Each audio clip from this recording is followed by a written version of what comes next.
बिस्मिल्लाहिर्रहमानिर्रहीम। अस्सलाम वालेकुम वीवर्स। लास्ट लेक्चर में हमने कुछ फ़ॉन्ट की प्रॉपर्टीज़ के बारे में सीखा था। कुछ फ़ॉन्ट की प्रॉपर्टीज़ किस तरह से अप्लाई की जाती हैं और उनका यूज़ देखा था। इस लेक्चर में इंशाल्लाह हम कुछ मज़ीद टेक्स्ट फॉर्मेटिंग की प्रॉपर्टीज़ देखेंगे। तो ये आप देख सकते हैं, आपके सामने मैंने एक HTML का पेज बनाया है और इसमें 2 पैराग्राफ बना दिए हैं, और इसी तरह एक CSS की फ़ाइल बनाकर मैंने HTML में लिंक कर दी है। ये आप देख सकते हैं, ये इसका रिज़ल्ट 2 पैराग्राफ हैं, बिल्कुल सिंपल फॉर्म में। ना ही इन पे कोई कलरिंग है, स्टाइलिंग भी कुछ नहीं है, बिल्कुल सिंपल फॉर्म में है। तो इस पे हम कुछ अब प्रॉपर्टीज अप्लाई करेंगे। तो सबसे पहले हम सिलेक्टर ले लेंगे, पैराग्राफ का सिलेक्टर। हम पैराग्राफ पे प्रॉपर्टी अप्लाई करना चाहते हैं। सबसे पहली प्रॉपर्टी आप देख सकते हैं, टेक्स्ट इंडेंट। अब टेक्स्ट इंडेंट का क्या काम है हमारे पास, तो आप यहाँ देख सकते हैं हमारे पास 2 पैराग्राफ हैं। अब पैराग्राफ जो शुरू हो रहा है वो बिल्कुल इनिशियल स्टेज से शुरू हो रहा है। हम चाहते हैं कि यहाँ पर थोड़ी मार्जिन आ जाए। जब भी न्यू पैराग्राफ शुरू हो वो थोड़ी मार्जिन छोड़कर फिर शुरू हो, थोड़ी स्पेस छोड़कर फिर शुरू हो। तो ये हम किस तरह से करेंगे, इसके लिए हम प्रॉपर्टी यूज़ करेंगे टेक्स्ट इंडेंट की। टेक्स्ट इंडेंट 5EM, इसको आप EM में भी लिख सकते हैं या पिक्सेल्स में भी लिख सकते हैं, वो आप पर डिपेंड करता है आप कौन सी इसमें वैल्यू यूज़ करना चाहते हैं। तो इसको अब हमने सेव किया।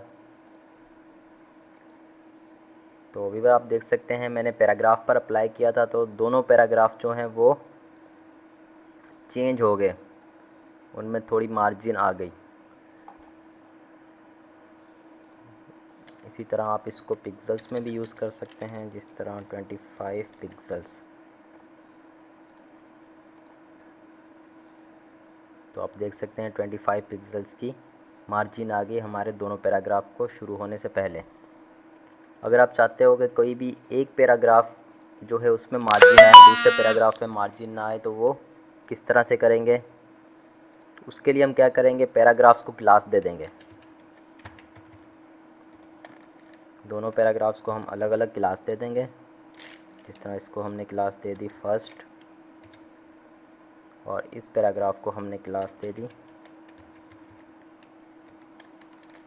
सेकंड। तो इस तरह अब हम क्लास पे अप्लाई करेंगे। हम चाहते हैं कि जो हमारा फर्स्ट पैराग्राफ है, आप देख सकते हैं दोनों पैराग्राफ बिल्कुल सिंपल फॉर्म में आ गए। अब हम चाहते हैं हमारा सेकंड पैराग्राफ जो है वो उस पर टेक्स्ट इंडेंट जो है वो अप्लाई हो जाए और फर्स्ट पे अप्लाई ना हो। तो उसके लिए हम क्या करेंगे, जो सेकंड पैराग्राफ की क्लास है इस पे CSS हम अप्लाई करेंगे। जब भी हम क्लास अप्लाई करते हैं वो डॉट से कॉल करवाते हैं, मैंने आपको पहले भी बताया था ये। इस पे हम टेक्स्ट इंडेंट की प्रॉपर्टी अप्लाई करेंगे 50 पिक्सेल्स।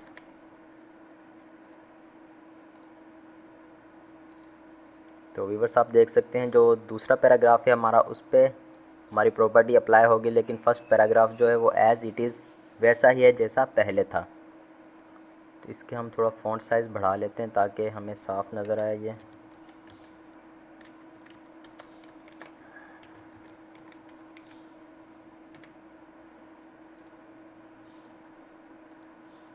छोटा हो गया ये।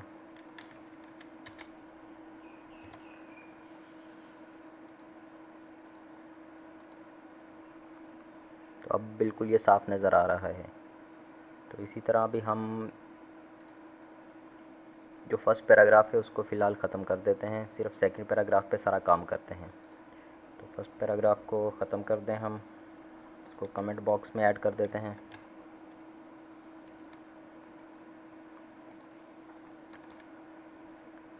तो ये कमेंट में ऐड हो गया फर्स्ट पैराग्राफ। अब ये हमारा ब्राउज़र में शो नहीं होगा, तो हमारा सिर्फ सेकंड पैराग्राफ नज़र आ रहा है यहाँ पर। तो इसी पे हम सारी स्टाइलिंग अप्लाई करते हैं और इसी पे सीखते हैं सब। तो टेक्स्ट इंडेंट तो आपने देख लिया किस तरह से अप्लाई होता है और इसका क्या काम होता है। अब कुछ दूसरी प्रॉपर्टी देखें आप, टेक्स्ट ट्रांसफॉर्म। टेक्स्ट ट्रांसफॉर्म, अब इसमें फ़र्स्ट वैल्यू तो हो सकती है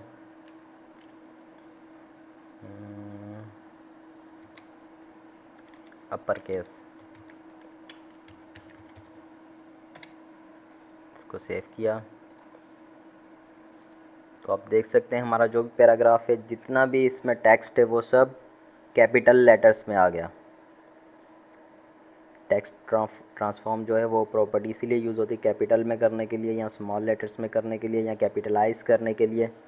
तो इसकी ये जो हमने वैल्यू यूज़ की है अपर केस, तो इससे क्या होगा, हमारा जितना भी पैराग्राफ है, जितना भी कंटेंट है, वो सब अपर केस में आ जाएगा, वो सब कैपिटल अल्फ़ाबेट्स में आ जाएगा। अब इसमें आप दूसरी वैल्यू यूज़ कर सकते हैं लोअर केस। लोअर केस, अब इसके नाम से ही पता चल रहा है लोअर केस मतलब सारे अल्फ़ाबेट्स जो हैं वो स्मॉल लेटर्स बन जाएंगे।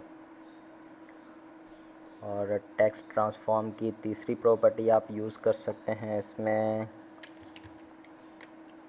कैपिटलाइज। अब कैपिटलाइज से क्या होगा, आपके पैराग्राफ में जितने भी वर्ड्स हैं, हर वर्ड का फर्स्ट अल्फ़ाबेट बड़ा हो जाएगा, बाकी छोटे होंगे। आप देख सकते हैं पाकिस्तान, पाकिस्तान का पी बड़ा हो गया, बाकी सब छोटे हैं। उसके बाद सेकंड वर्ड है हमारे पास हैज़, इसका एच बड़ा, बाकी सब छोटे। मतलब जितने भी वर्ड्स होंगे उनका फर्स्ट अल्फ़ाबेट बड़ा हो जाएगा और बाकी सब अल्फ़ाबेट स्मॉल होंगे। यह है इस वैल्यू कैपिटलाइज से होता है ऐसा। अपर केस से क्या होता है, सब के सब कैपिटल अल्फ़ाबेट आ जाते हैं। लोअर केस से सब के सब स्मॉल अल्फ़ाबेट आ जाते हैं। कैपिटलाइज से हर वर्ड का फर्स्ट अल्फ़ाबेट कैपिटल होगा, बाकी सब स्मॉल होंगे। हर वर्ड का फर्स्ट अल्फ़ाबेट कैपिटल, बाकी सब स्मॉल होंगे इसमें। अब इसी तरह आप इसमें एक प्रॉपर्टी और यूज़ कर सकते हैं नॉन, मतलब बिल्कुल सिंपल फॉर्म में आ जाएगा जिस तरह से पहले था हमारा पैराग्राफ। तो ये दो प्रॉपर्टीज़ होगी हमारे पास आज, एक टेक्स्ट इंडेंट और दूसरा टेक्स्ट ट्रांसफॉर्म। टेक्स्ट इंडेंट जो होती है वो पैराग्राफ से पहले मार्जिन देने के लिए यूज़ होती है, और टेक्स्ट ट्रांसफॉर्म हमारा अल्फ़ाबेट के साइज़ को, केस को चेंज करने के लिए यूज़ होता है, अपर केस में करने के लिए, लोअर केस में करने के लिए, या कैपिटलाइज करने के लिए। अब इसी तरह एक प्रॉपर्टी और देख लें आप, उसके लिए हम करते हैं यहाँ पर एक हेडिंग ऐड कर देते हैं H1 पाकिस्तान, H1 क्लोज। तो आप देख सकते हैं मैंने एक हेडिंग ऐड कर दी इसमें। अब हम इस पे एक प्रॉपर्टी अप्लाई करेंगे H1 पे, तो H1 को कॉल करवाएंगे CSS में। तो ये प्रॉपर्टी काफ़ी यूज़ होती है वेबसाइट्स बनाने में। टेक्स्ट शेडो, आपने देखा होगा काफ़ी सारी वेबसाइट्स में जो टेक्स्ट होता है उनका शेडो नज़र आ रहा होता है, और वो शेडो किस तरह से आएगा, वो हमने इस प्रॉपर्टी को यूज़ करना है, टेक्स्ट शेडो को। इसकी वैल्यूज़ लिख देंगे,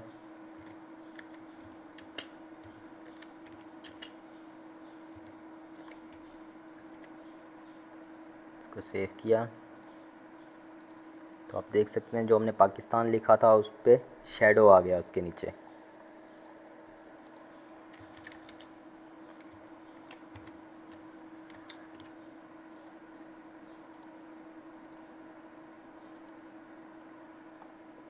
तो इसमें ये जो वैल्यूज़ लिखी हुई हैं, ये अलग अलग जो वैल्यूज़ लिखी हैं, इनका क्या मकसद है। अब टेक्स्ट शेडो किस लिए यूज़ होता है, किसी भी टेक्स्ट को शेडो देने के लिए। अब सबसे पहले हम कलर का नाम लिखेंगे, हम जिस कलर का शेडो चाहते हैं। मैंने ब्राउन लिखा तो मेरे पास ब्राउन कलर का शेडो आ गया। इसी तरह अगर मैं यहाँ पर ब्लू लिख दूँगा तो आप देख सकते हैं मेरे पास ब्लू कलर का शेडो आ गया इसका। तो फर्स्ट वैल्यू जो होगी वो कलर की होगी, जिस कलर में भी हमें शेडो चाहिए उस कलर का हम नाम लिख देंगे सबसे पहले। और ये जो दूसरी वैल्यू लिखी हुई है ये शेडो को मूव करवाने के लिए होती है, शेडो को हॉरिजेंटली मूव करवाने के लिए। अगर मैं इसको फॉर एग्ज़ाम्पल 15 कर दूं तो आप देखेंगे मेरा टेक्स्ट जो है वो शेडो जो है वो हॉरिजेंटली मूव करेगा। तो आप देख सकते हैं हॉरिजेंटली मूव कर दिया इसने। अगर और भी ज़्यादा हॉरिजेंटली मूव करवाना चाहते हो तो आप इसकी वैल्यूज़ बढ़ा दो। और ये जो नेक्स्ट वैल्यू है हमारे पास ये है वर्टिकली मूव करवाने के लिए शेडो को। अब मैं शेडो को वर्टिकली मूव करवाना चाहता हूँ तो इस वैल्यू को चेंज कर दूँगा। तो आप देख सकते हैं शेडो थोड़ा नीचे आ गया।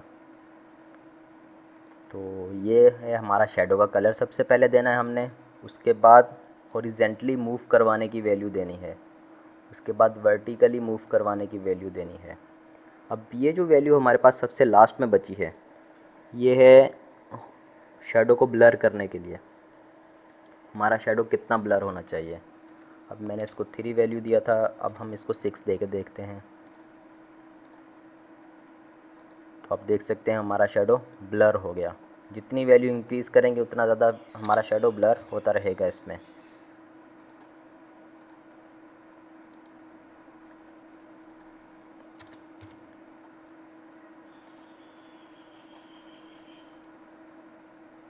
तो ये है हमारी टेक्स्ट शेडो की प्रॉपर्टी, इस तरह से यूज़ करते हैं। और हमारा शेडो मूव करवाने की हमने वैल्यूज़ भी देख ली किस तरह से मूव करवाया जाता है। सबसे पहले हमने कलर का नाम दे देना जिस कलर का हमें शेडो चाहिए, उसके बाद हॉरिजेंटली मूव करवाने की वैल्यू देनी है, और उसके बाद वर्टिकली मूव करवाने की, और फिर ब्लर की वैल्यू दे देनी है कि हमारा शेडो कितना ब्लर होना चाहिए। तो व्यूअर्स इस लेक्चर में हमने 3 प्रॉपर्टीज़ सीखी हैं। Number 1 text indent. Text indent use होता है हमारा पैराग्राफ से पहले मार्जिन देने के लिए। पैराग्राफ से पहले हम जितनी भी मार्जिन देना चाहते हैं वो हम वैल्यू इसमें इनपुट कर देंगे। और दूसरी प्रॉपर्टी हमने देखी है टेक्स्ट ट्रांसफॉर्म की। टेक्स्ट ट्रांसफॉर्म किस लिए यूज़ होता है, हमारा जो कंटेंट है उसके अल्फ़ाबेट्स को कैपिटल करने के लिए या स्मॉल करने के लिए या कैपिटलाइज़ करने के लिए। और उसके बाद थर्ड प्रॉपर्टी आज हमने सीखी है टेक्स्ट शैडो की। टेक्स्ट शैडो किस लिए यूज़ होता है, हमारे कंटेंट को शैडो देने के लिए, हमारे टेक्स्ट को शैडो देने के लिए। अब इसमें जो वैल्यूज़ लिखेंगे सबसे पहले हमने कलर का नाम लिखना है जिस कलर का शैडो चाहिए हमें, उसके बाद हमने हॉरिजेंटली मूव करवाने की वैल्यू लिखनी है, शैडो कितना मूव होना चाहिए हॉरिजेंटली, और उसके बाद शैडो वर्टिकली कितना मूव होना चाहिए, और उसके बाद शैडो का ब्लर कितना होना चाहिए। तो व्यूअर्स उम्मीद है आपको ये तीनों प्रॉपर्टीज़ समझ में आ गई होंगी। तो आप इनकी प्रैक्टिस करें, अपने पास इन्हें यूज़ करके देखें। अगर कुछ समझ में ना आए तो आप मुझसे कमेंट सेक्शन में पूछें, फ़ेसबुक पे पूछ सकते हैं, और फेसबुक पे मेरा पेज और ग्रुप भी है, आप उनमें भी मुझसे पूछ सकते हैं। तो फेसबुक ग्रुप का लिंक भी मैंने डिस्क्रिप्शन में दे दिया है, आप वहाँ से ग्रुप ज्वाइन कर सकते हैं, आपको मज़ीद सीखने को मिलेगा उस ग्रुप में से। ओके व्यूवर्स, दुआओं में याद रखिएगा और अपना ख्याल रखिएगा। अल्लाह हाफिज़।